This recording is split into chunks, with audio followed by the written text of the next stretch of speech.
Selamat datang di channel Alur Donghua. Sebelum menonton, silahkan subscribe, biar Mimin tambah semangat update-nya. Reaksi Yun Qinghong bahkan lebih hebat dari dugaan Yun Ce. Untuk orang seperti Yun Qinghong, bahkan jika Mak Tai jatuh di depannya, dia tidak akan bergeming. Namun, kata persahabatan dan kesetiaan adalah hal yang lebih penting baginya daripada hidupnya. Bagaimana dia bisa menerima kenyataan bahwa saudara terbaiknya dalam hidup ini, yang telah menyelamatkan keluarganya, meninggal karena dia? Bahkan dengan keluarganya sendiri yang pingsan. Mu Yurou pergi untuk memegang Yun Qinghong.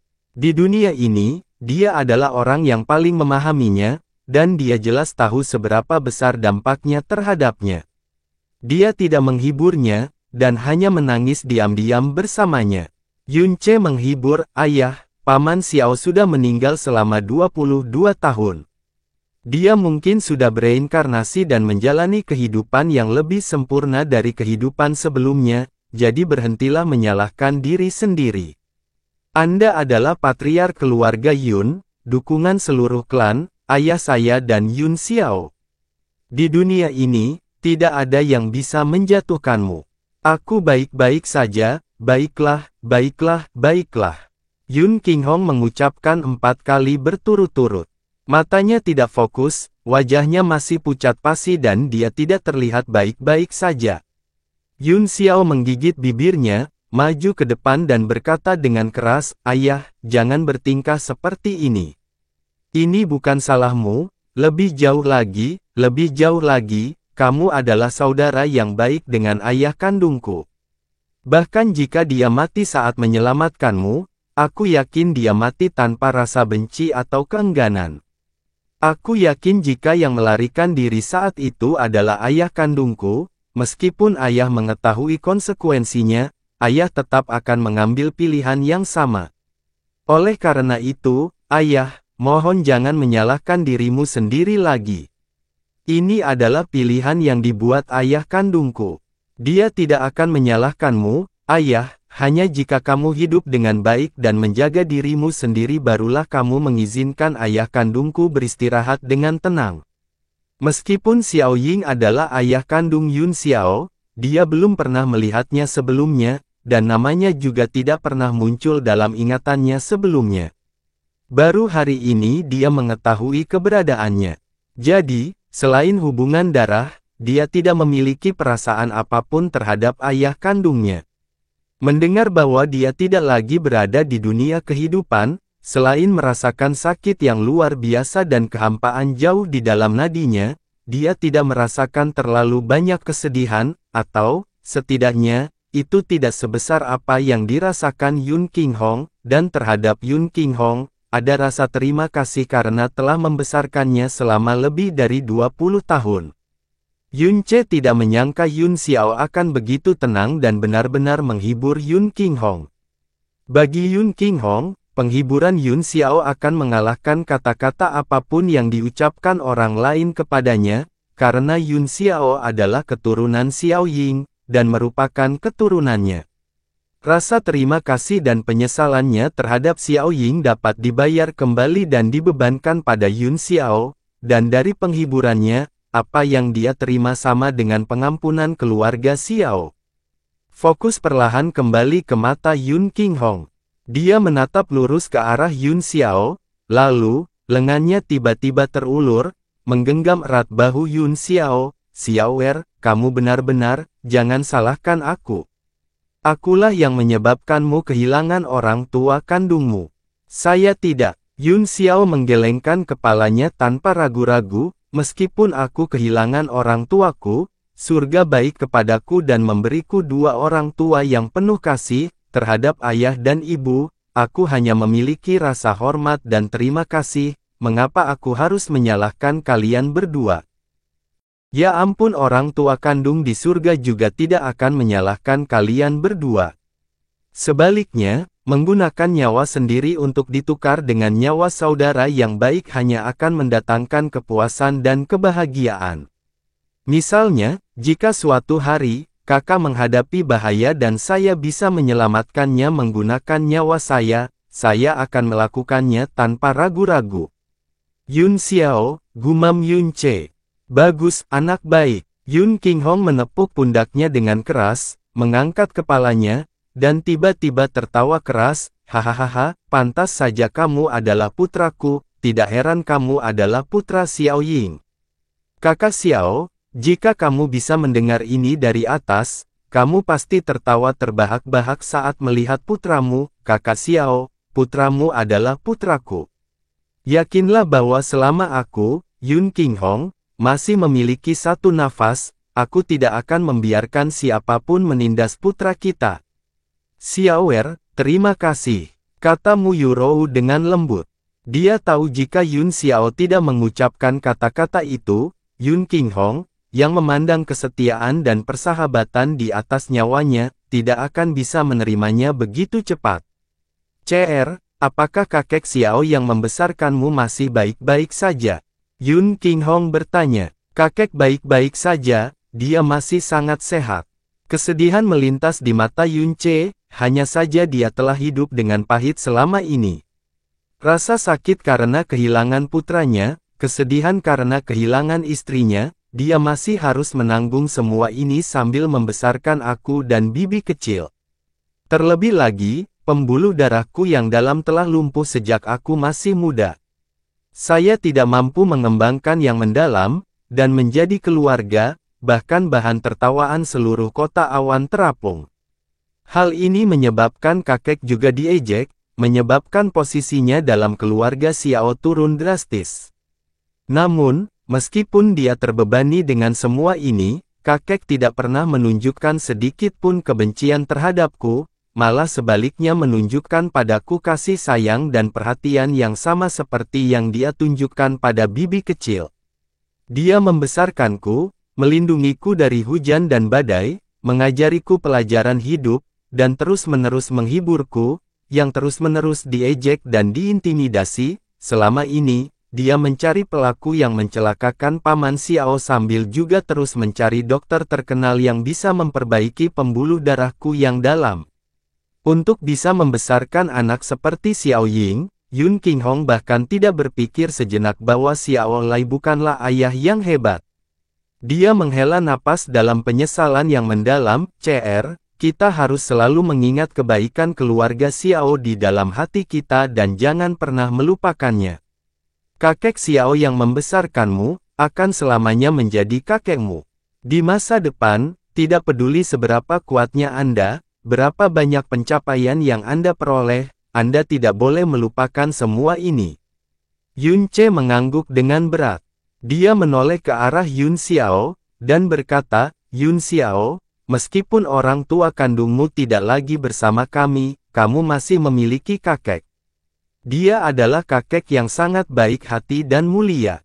Beberapa tahun yang lalu, ketika saya memperoleh beberapa prestasi, dia akhirnya merasa lega, dan mulai berpikir untuk meneruskannya. Namun, ketika saya memberitahu dia bahwa kemungkinan besar Anda masih hidup, dia akhirnya menemukan harapan, dan semua pikiran negatifnya lenyap. Jika suatu hari nanti aku bisa menemukan cara untuk kembali ke benua langit yang mendalam, aku harus mengajakmu agar kakek bisa melihatmu.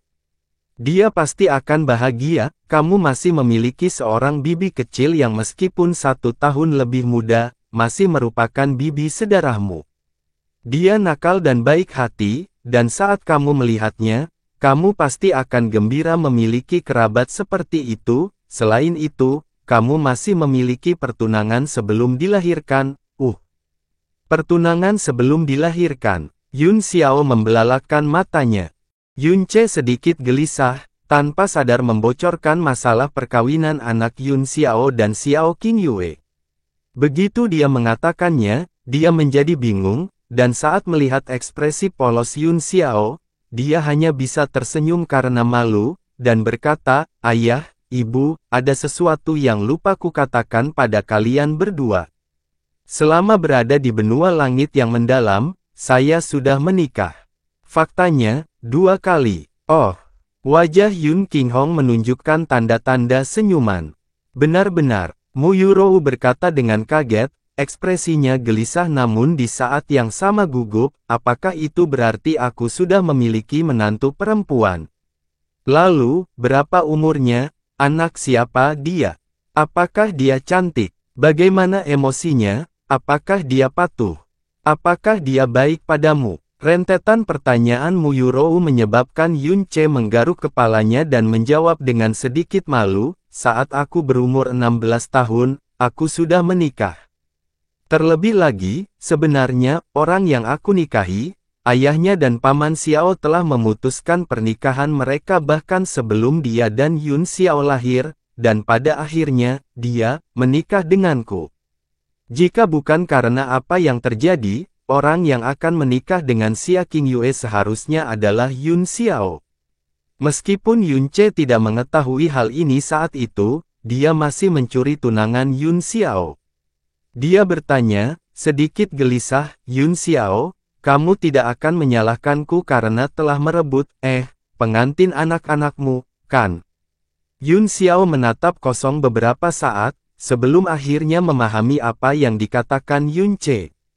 Dia buru-buru mengibaskannya, wajahnya bahkan menunjukkan tanda-tanda panik, tidak, aku tidak akan melakukannya, aku tidak akan melakukannya, aku tidak akan melakukannya. Saya pasti tidak akan melakukannya. Saya sudah memiliki kakak ketujuh, senang rasanya kakak menikahinya, itu bagus.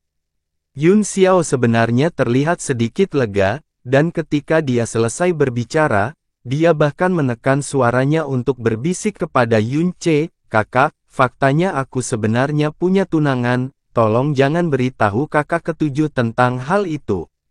Kalau tidak, dia mungkin akan marah. Oh, tentu saja saya tidak akan mengatakannya. Yun Ce buru-buru berkata, dia tidak mengkhawatirkan apapun. Ngomong-ngomong, pengantin kecilku, oh tidak, maksudku kakak ipar, siapa namanya? Apakah dia cantik? Yun Xiao bertanya dengan hati-hati. Meskipun Yun Xiao jelas tidak tertarik pada wanita lain, dia penasaran dengan sesuatu seperti pengantin anak.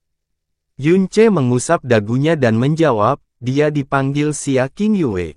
Dia seumuran dengan kita. Dia terlihat cantik tetapi kepribadiannya agak dingin. Keinginan terbesarnya adalah mengejar kekuatan besar dan selain berkultivasi, dia tidak memiliki minat lain. Beberapa hari setelah menikah dengan saya, dia masuk sekte, dan setelah itu, selama beberapa tahun berikutnya, saya jarang bertemu dengannya. Dia kemungkinan besar sudah melupakanku sekarang. Oh, Yun Xiao mengangguk, pikirannya segera membayangkan gambaran seorang wanita dengan mata tak bernyawa, wajah kaku dan ekspresi dingin. Saat dia memikirkannya, dia diam-diam menjauh. Hatinya menghela nafas lega, "Fiu. Untung kakak menikahinya. Jika aku benar-benar menikahi wanita seperti itu akan sangat membosankan." Kakak ketujuh masih yang terbaik, dengan suaranya yang imut, matanya yang imut, temperamennya yang imut. Dia bahkan lucu saat sedang marah. Terlihat cantik. Bahkan jika ya, bagaimana dia bisa membandingkan penampilannya dengan kakak ketujuhku, pikir Yun Xiao dengan tegas. Seseorang yang bisa membiarkan Xiao Ying mengatur pertunangan prenatal pasti tidak akan kekurangan apapun. Air mata menggenang di mata Muyurou sekali lagi, saya tidak pernah berpikir bahwa anak saya sudah memiliki keluarga. Bibir Yun Ce bergetar, namun dia tetap tidak mengatakan fakta bahwa dia sudah memiliki 2 istri.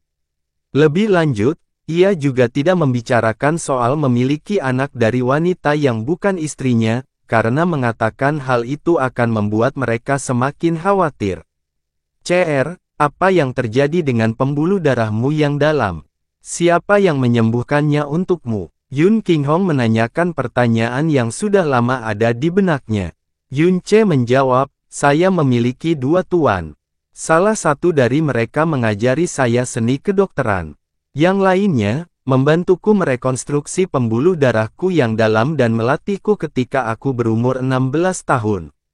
Yun Qinghong sangat tersentuh, pada usia 22 tahun, keterampilan medismu sudah jauh melebihi dokter terbaik di alam iblis ilusi, dan jika kamu merekonstruksi pembuluh darahmu yang dalam pada usia 16 tahun, maka kamu hanya berkultivasi selama 6 tahun.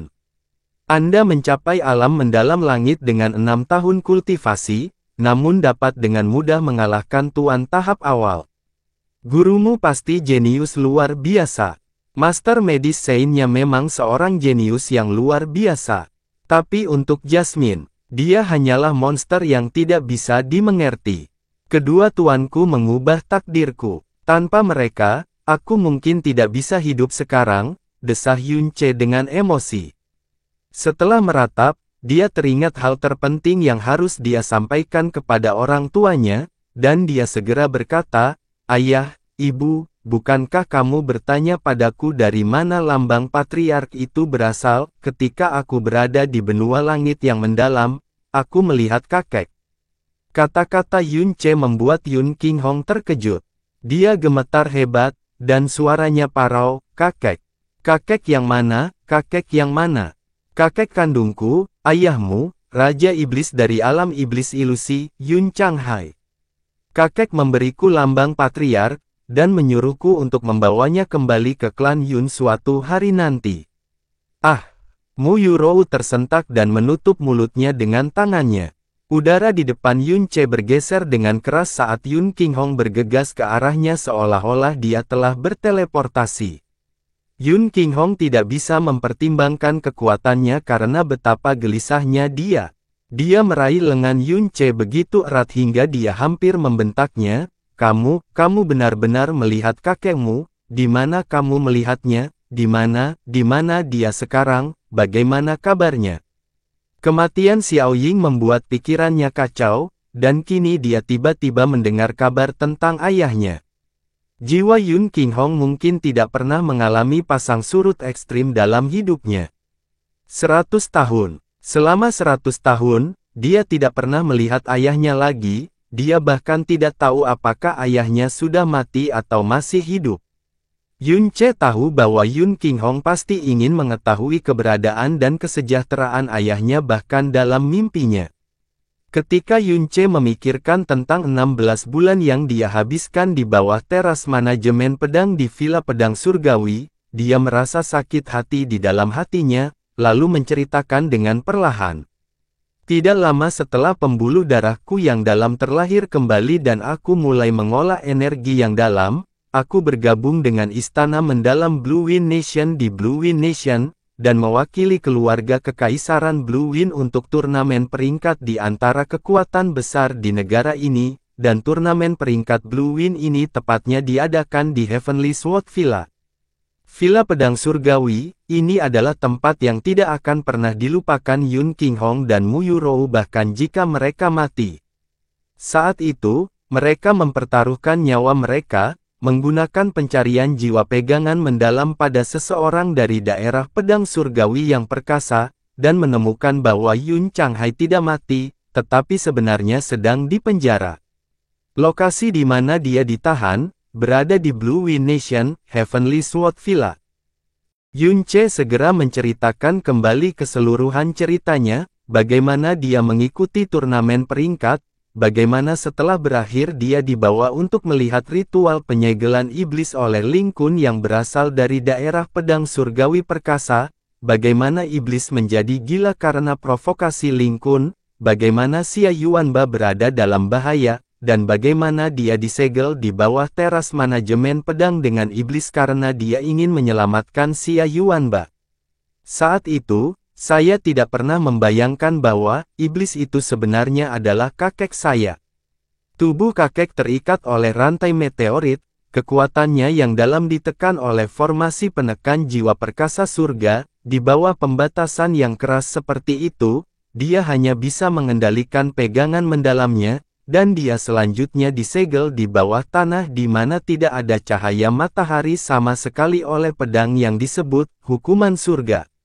Aku dipukuli oleh kakek sampai aku setengah mati. Setelah aku sembuh, aku terus melatih diriku agar aku bisa membunuh kakek dan keluar dari sana. Sampai suatu hari, kakek mengenali cermin samsara yang aku keluarkan. Lalu, dia memaksa keluar pegangan mendalamku, dan kami melakukan tes garis ayah darah. Saat itulah aku tahu dia adalah kakekku. Yun Qinghong dan Mu Yurou menatap kosong ke angkasa untuk waktu yang lama. Lebih dari 20 tahun yang lalu, meskipun mereka mengetahui keberadaan Yun Changhai, mereka hampir kehilangan nyawa bahkan tanpa bisa mendekat, apalagi melihatnya. Mereka tidak dapat membayangkan apa yang dilakukan Yun Ce untuk menemukannya, dan sekarang, mereka mendengar jawabannya, keseluruhan ceritanya. Itu semua sangat aneh, sehingga mereka tidak dapat mempercayainya. Kehendak surga, itu pasti kehendak surga. Langit tidak buta, mereka mengatur kalian berdua untuk bertemu di alam asing yang jauh. Yun Qinghong sangat bersemangat hingga matanya berkaca-kaca. Di satu sisi, ada anak laki-laki yang terhanyut di benua langit yang mendalam, dan di sisi lain, ada ayah yang dipenjara di benua langit yang mendalam. Tak satu pun dari mereka mengetahui keberadaan satu sama lain, namun hal itu sangat kebetulan dan aneh sehingga mereka bertemu satu sama lain. Takdir, itu benar-benar takdir. Yun Ce terus berbicara, setelah aku bertemu kakekku, dia memberitahuku nama orang tua kandungku dan banyak hal tentang alam iblis ilusi. Di waktu yang kami habiskan bersama, dia mengajariku dalam kultivasiku, dan menggunakan pegangan mendalamnya untuk bertarung bersamaku siang dan malam. Pada akhirnya, dia bahkan mengambil risiko menggunakan seluruh kekuatannya untuk membangkitkan pegangan mendalamku, dan memberiku benda yang dia lindungi dengan hidupnya selama 100 tahun, untuk dibawa kembali ke alam iblis ilusi. Apa yang terjadi setelah itu? Jika kamu melarikan diri, apakah kakekmu melarikan diri bersamamu? Di mana dia sekarang? Yun Qinghong bertanya dengan tidak sabar. Wajah Yun Ce menjadi gelap. Dia menunduk, dan berkata dengan lembut, tempat di mana kakek dan aku ditahan telah ditekan oleh pedang hukuman surga. Kami tidak bisa keluar hanya dengan mengandalkan kekuatan saya saat itu. Rantai meteorit yang ada pada kakek, pedang hukuman surga, dan formasi penekan jiwa perkasa surga semuanya terikat pada kakek. Setelah kakek memberiku benda yang dia lindungi dengan nyawanya, dia bunuh diri untuk membebaskanku. Yun Qinghong sangat terkejut, dia mundur beberapa langkah seolah dia tersambar petir. Mu Yurou memejamkan mata dan menutup mulutnya saat air mata mengalir tanpa suara di wajahnya. Baiklah, Yun Qinghong bergumam tanpa perasaan, dia dipenjara di tempat tanpa cahaya matahari selama 100 tahun, dia telah terlalu menderita, baik juga, sekarang, dia tidak perlu menderita lagi. Dia bisa beristirahat dengan tenang. Sebelum kematiannya, dia dapat menemukan orang yang dapat dipercaya untuk meneruskan misinya, menemui cucunya sendiri, dan dia menyelamatkan nyawa cucunya dengan nyawanya sendiri. Ketika ayahku meninggal, dia pasti sedang tersenyum. Ya, Yun Ce menganggukkan kepalanya, kakek meninggal sambil tersenyum. Yun Qinghong menutup matanya saat air mata mengalir di pipinya, meninggalkan jejak berair. Meninggal sambil tersenyum, inilah satu-satunya hal yang bisa meringankan kesedihannya. Saya membawa kembali jenazah kakek. Yun Ce mundur sedikit. Mengikuti kilatan cahaya mutiara racun langit, peti mati keabadian muncul di hadapan mereka. Setelah mendapatkan peti mati keabadian, tempat Honger tertidur selama bertahun-tahun, dia memasukkan tubuh Yun Changhai ke dalamnya.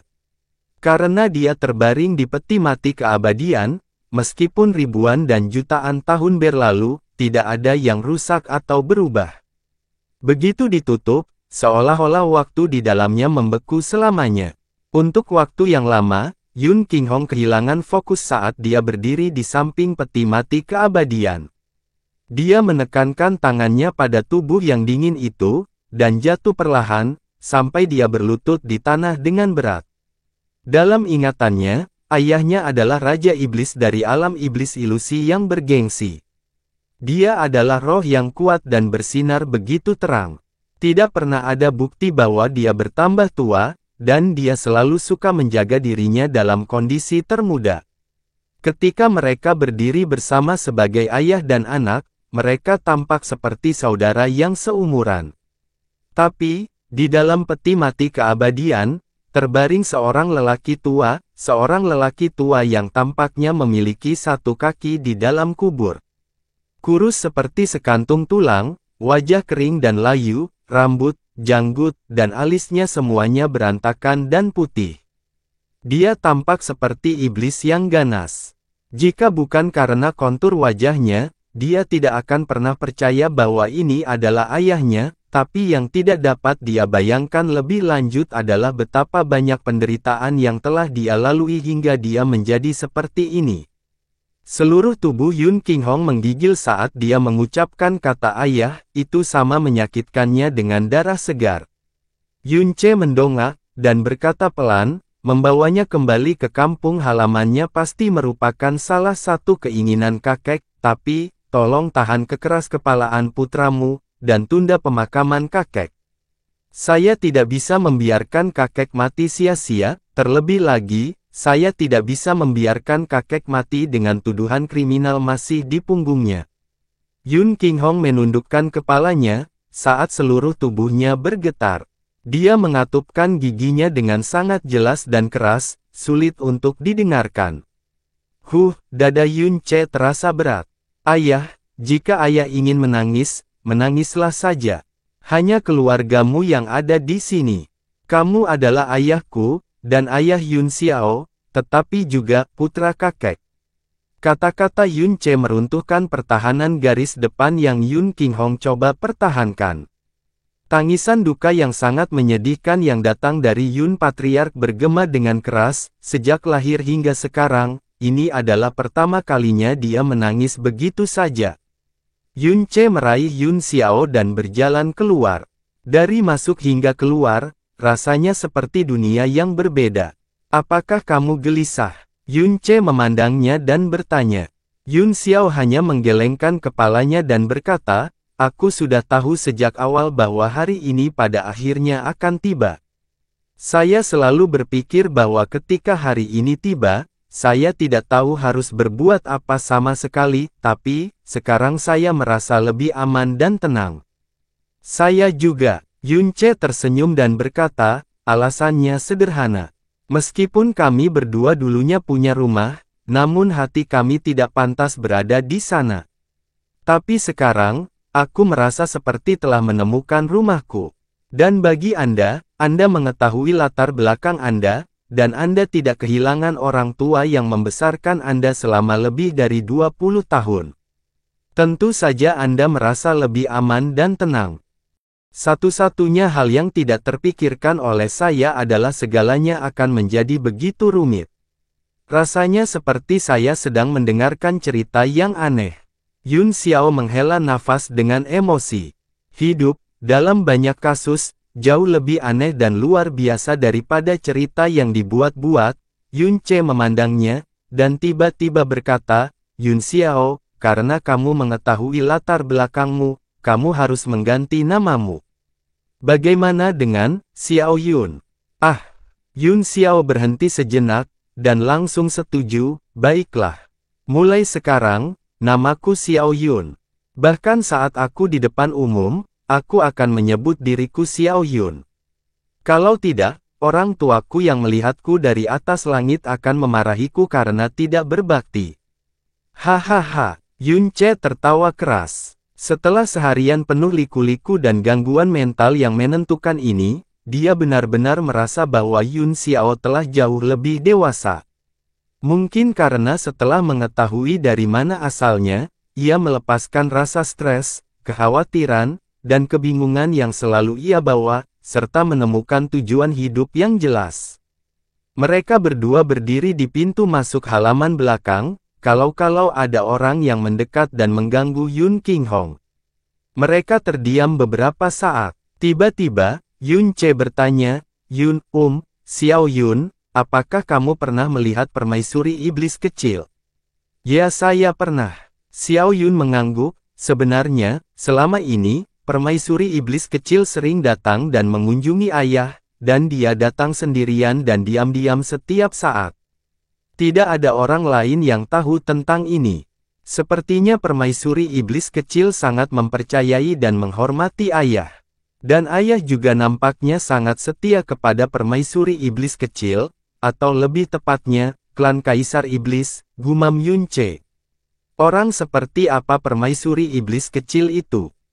Bagaimana aku mengatakannya? Xiao Yun berpikir serius sejenak, dan berkata dengan ragu-ragu, sebenarnya, aku hanya melihat permaisuri iblis kecil beberapa kali, dan aku belum pernah benar-benar melihatnya secara langsung, karena setiap kali aku menghadapinya, aku merasa sedikit takut. Takut, alis Yunce terangkat. Aura permaisuri iblis kecil benar-benar menakutkan, Yun Xiao menjelaskan, bahkan ketika aku jauh darinya, aku merasa seperti tidak bisa bernapas. Matanya bahkan lebih menakutkan. Aku tidak pernah berani menatap matanya secara langsung. Bahkan jika dia hanya melirik ke arahku, aku akan merasa merinding di sekujur tubuhku. Ekspresi wajahnya juga sama, sepertinya tak seorang pun pernah melihat senyumannya. Seluruh wajahnya seperti membeku.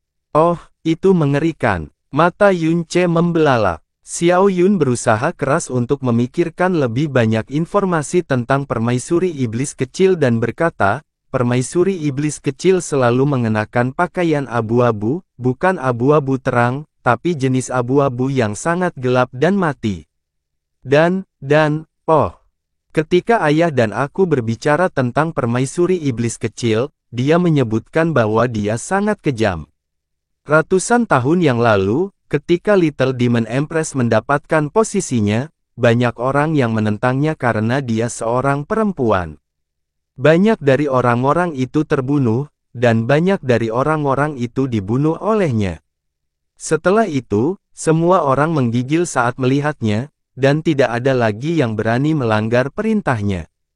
Kedengarannya kejam, mata Yunce sedikit melebar, dan otaknya melukiskan gambaran saat Xiao Yun menggambarkan Little Demon Empress, tatapannya seperti pisau, penampilannya yang menakutkan, dia bahkan mungkin jelek, dengan tidak ada emosi di wajahnya, auranya begitu dingin hingga bisa menembus tulangmu, dan dia mengenakan jubah abu-abu, seorang wanita paruh baya.